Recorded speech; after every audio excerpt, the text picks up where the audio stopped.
Казвам се Янко Николов и съм оператор на документален телескоп в НАО Рожен. Създадена за 1300 годишнината от основаването на българската държава и до момента това е най-големия научно-изследователски комплекс в цяла Югоизточна Европа.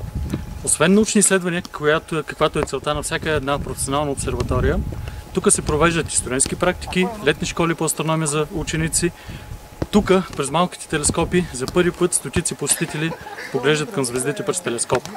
В съответствие с Европейската стратегия за развитие на научна инфраструктура, през 2010 година Министерски съвет приема национална пътна карта на научните инфраструктури в България, където НАО Рожен е включена в проекта РАЦИО – регионален астрономичен център за изследвания и образование. С думите, няма пряка полза за икономиката, но тя е важна за обществото. В регион, където туризма е сериозно застъпен, първата част не е съвсем вярна. Тя има пряка полза също и за икономиката. Последните 3 години НАО Рожен страда от сериозен недостиг на средства. През 2010 година бяха отпуснати допълнително пари за функциониране. Няма индикации това да се случи тази година и затова ние търсим алтернативни начини за набавяне на средства. Затова искам да ви представя нашия футболен отбор, Роженските мечки, който е зад мене.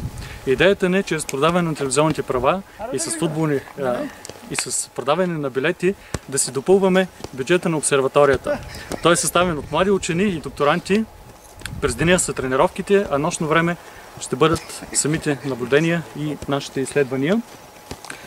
Тренировките няма да повлияят върху нашата работа като учени, а целта е просто да успеем да съхраним обсерваторията.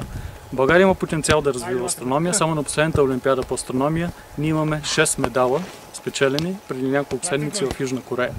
Искаме да съхраним тази обсерватория, за да може част от децата, които искат тук да се развиват, да останат и да продължат да се учат и на телескопите и да станат учени тук.